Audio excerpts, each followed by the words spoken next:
Hello à tous, j'espère que vous allez bien.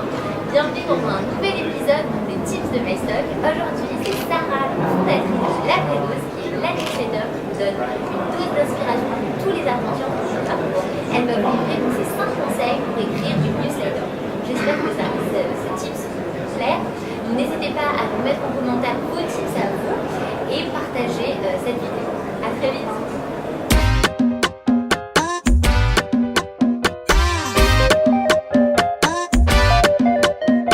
Du coup, hello MyStock, moi c'est Sarah, je suis la fondatrice de La Vraie Dose. Du coup, La Vraie Dose, c'est la newsletter qui envoie chaque lundi une vraie dose d'énergie aux apprentis entrepreneurs.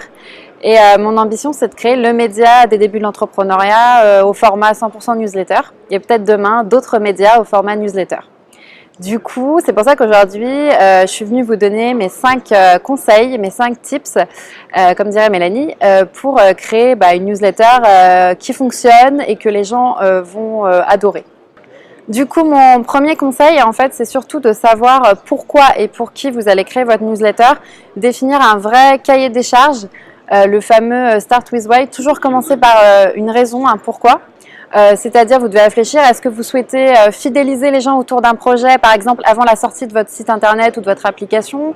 Est-ce que vous avez déjà une marque et vous souhaitez capitaliser sur des adresses mail que vous avez déjà recueillies, mais vous souhaitez que les gens deviennent acheteurs, c'est-à-dire que vous avez déjà leur mail, mais vous voulez qu'ils consomment?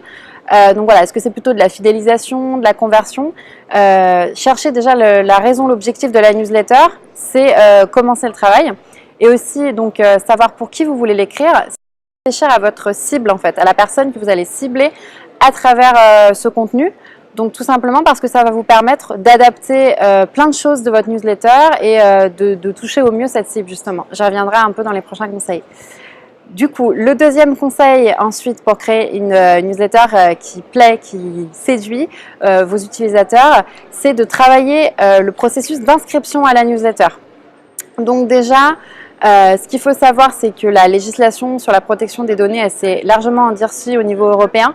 Donc je ne saurais que trop conseiller que de mettre en place un système de confirmation d'email, c'est-à-dire qu'une fois que la personne a rempli votre formulaire d'inscription, le plus court possible, ne demandez pas des infos inutiles, un prénom et une adresse mail, ça suffit, sauf si vous avez besoin d'autre chose. Une fois que la personne aura rempli le formulaire, elle recevra un petit mail de confirmation dans sa boîte mail pour bien valider que le mail existe et qu'il y a bien une personne derrière. Donc ça déjà, ça vous permettra de bien prouver que tous les gens qui sont inscrits à votre newsletter, il y a un consentement, il n'y a pas de souci au niveau légal. Et c'est aussi une bonne chose parce que ça vous permettra d'avoir une base de données plus propre, d'être sûr qu'il n'y a pas de personnes qui ont mis des adresses, de fausses adresses ou qui ont juste fait une petite erreur, une petite coquille en vous inscrivant. Donc du coup, il y a ça. Et un autre point aussi sur l'inscription, deuxième point, c'est mettre juste en une phrase en haut du formulaire d'inscription ce que la newsletter va apporter, ce qu'il va y avoir dedans et à quelle fréquence vous allez l'envoyer en fait. Les gens maintenant, ils ont de plus en plus de mal à donner leur email, donc ils ne vont pas juste vous donner un mail parce que vous faites une newsletter. Il faut véritablement leur expliquer le pourquoi du comment, leur dire ce qu'ils vont y gagner. Et à quelle fréquence ça va arriver, ça rassurera pas mal les gens. Troisième point, pour que votre newsletter fonctionne bien, il faut que vous soyez donc attentif à son taux d'ouverture. C'est-à-dire qu'avoir des inscrits à une newsletter, c'est super, mais si personne la lit, ça n'apporte pas d'efficacité et c'est juste du temps perdu. Donc pour ça, donc, il y a la statistique la plus importante à suivre, ça s'appelle le taux d'ouverture, donc c'est-à-dire le ratio des gens qui sont inscrits à votre newsletter qui vont effectivement l'ouvrir et la lire. Pour le maximiser, il y a plusieurs choses. Donc comme je le disais, on en a parlé un peu dans le précédent point, déjà confirmer l'email pour avoir les bons emails, c'est bien. Faut aussi choisir une date et une heure d'envoi, un jour et une heure d'envoi qui correspondent en fait à votre cible. Donc définir la cible, ça permet de savoir à quelle heure on envoie sa newsletter et pourquoi. Par exemple, moi, La Vraie Dose, donc newsletter pour les entrepreneurs, je l'envoie le lundi matin. Pourquoi? Parce que ma promesse, c'est d'apporter de l'énergie aux entrepreneurs. Et typiquement, le moment où on manque d'énergie, c'est le lundi matin. C'est le moment où on est un peu déprimé, inquiet face à la semaine. Donc voilà, c'est un point intéressant à soulever. Par exemple, si vous faites une newsletter sur les sorties dans Paris, peut-être plutôt en fin de semaine. Donc mon quatrième conseil, le conseil le plus important, il arrive en quatrième dans l'ordre des choses à faire, mais c'est vraiment, il prend le pas sur tous les autres. Offrir du contenu de qualité.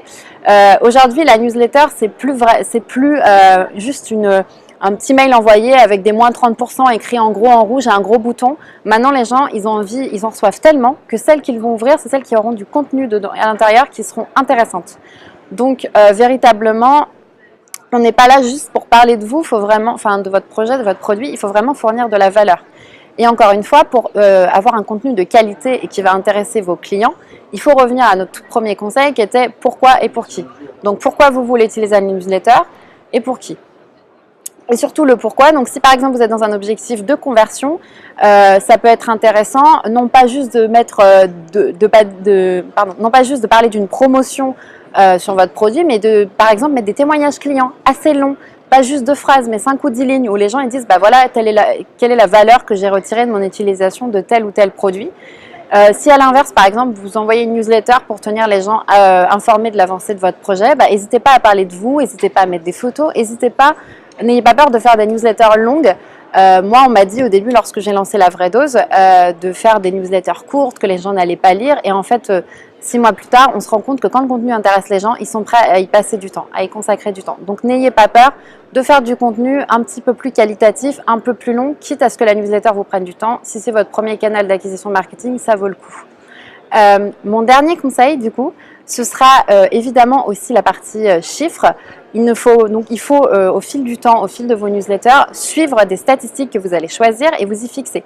Vous choisissez 2-3 chiffres clés, donc ça peut être la croissance du nombre d'inscrits par semaine à votre newsletter, le taux d'ouverture, vérifiez aussi le nombre de personnes qui peuvent éventuellement se désinscrire. Ça, c'est à vous de choisir, toujours en fonction de vos objectifs. Mais très important de les suivre de semaine en semaine et d'essayer petit à petit d'en tirer des conclusions. Par exemple, si on voit que le taux d'ouverture continue à augmenter alors que augmente moins vite que le nombre de personnes qui s'inscrivent à votre newsletter, c'est peut-être que les gens qui sont inscrits depuis longtemps ne l'ouvrent plus. Il faut se demander pourquoi. C'est peut-être aussi que les gens n'arrivent pas à se désinscrire, ne voient pas le bouton se désinscrire. Et vraiment, si les gens ne sont plus intéressés, il ne faut vraiment pas avoir peur de les laisser se désinscrire, ça ne sert à rien. Après, ça donnera une mauvaise image de votre newsletter et ce serait dommage. Donc voilà, choisissez des chiffres qui font sens et monitorez-les et suivez-les au fil du temps. Ça vous permettra aussi de suivre l'efficacité de ce canal marketing ou de ce média selon l'utilité que vous aurez de la newsletter. Du coup, moi, c'était Sarah, fondatrice de La Vraie Dose. N'hésitez pas à suivre La Vraie Dose sur Instagram ou vous inscrire à la newsletter. Donc, une newsletter, un média 100% newsletter qui vous apporte un gros coup d'énergie entrepreneuriale chaque semaine. Et surtout, abonnez-vous à la chaîne de Mailstalk et laissez vos petits commentaires et vos petits conseils si vous en avez d'autres. Ça pourrait être super intéressant de les partager ensemble. Salut! Quand tu veux. Oui. T'inquiète, ça tourne, on mettra dans le bêtisier. Ensuite, mon quatrième conseil. Putain. On va faire un bêtisier avec toutes les fois où elle oubliait son prochain point. Je ne me rappelle pas, je ne suis pas capable d'enchaîner. T'inquiète. Attends, je vais essayer de me rappeler.